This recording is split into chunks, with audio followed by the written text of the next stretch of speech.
Et Léa, j'ai l'impression que tu nous prépares à un nouveau confinement.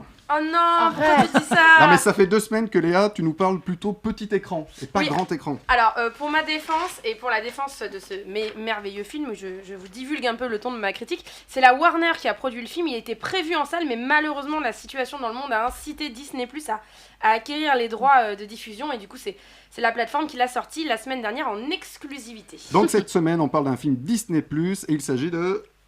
Il s'agit de Clouds, et je cherchais l'affiche justement. Ah voilà, elle est là. Il s'agit de Clouds, et c'est le nom de la chanson-titre, chanson qui existe depuis 2012 déjà. Alors c'est donc une histoire vraie ? Oui, et plus vrai que vrai, parce que pas vrai romancé pour faire des entrées, des vues, là en l'occurrence, et faire pleurer dans les chaumières, non, vrai jusqu'au décor, jusqu'au costume, jusqu'au figurant, vrai comme un reportage, mais avec la qualité d'une fiction. Alors...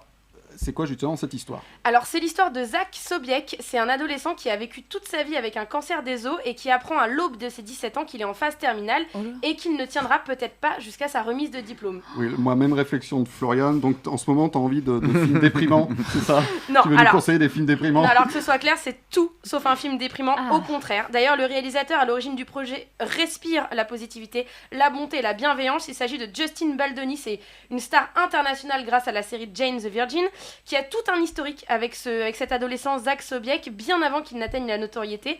À partir de 2013, en fait, Justin Baldoni a tenu à parler des jeunes atteints de maladie à travers des reportages titrés My Last Days.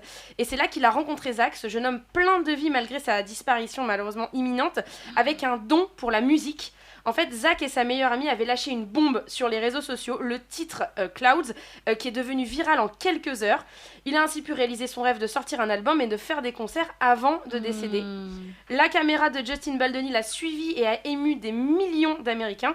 C'est donc naturellement qu'il a tenu à passer à l'étape du dessus en préparant cette fiction avec Warner Bros. Alors il est de toute manière coutumier des films exactement comme celui-ci, des films qui rendent à la fois heureux et tristes, des films qui font sourire et pleurer, des films qui remettent toutes choses en perspective et en même temps d'une humilité et d'une simplicité vraiment sans limite. Son précédent et premier long métrage 5 Feet Apart, tristement d'actualité car il parle de 2 jeunes adultes ne pouvant s'approcher, distanciation oblige, mais eux à cause de leurs bactéries respectives de la mucoviscidose. C'est un film exceptionnel dont j'ai déjà parlé dans cette émission. Ici, le sujet est donc tristement le même, un enfant, un ado, un jeune adulte qui nous offre ses derniers mois de vie. Mais les thèmes sont pas vraiment identiques parce qu'ici on parle d'une famille qui fait face à la phase terminale d'un de ses membres. On est clairement dans l'intimité d'une mère qui doit affronter ce qu'aucune mère ne devrait affronter. Et c'est donc sur Disney+. Est-ce que je te demande quand même ton conseil ? Mais oui, demande. Ton conseil, Léa. Et c'est une histoire simple comme il peut y avoir à chaque coin de rue. C'est juste un gamin qui voulait rendre les gens heureux et qui nous apprend ce qu'on sait déjà mais qu'on peine à appliquer, c'est qu'il ne faut pas attendre de mourir pour commencer à vivre. Avec un message pareil, moi je dis foncez retrouver Zach sur son nuage en regardant Clouds. Eh bien merci Léa, et vous le trouverez donc sur Disney+. Tout à fait. Merci Léa.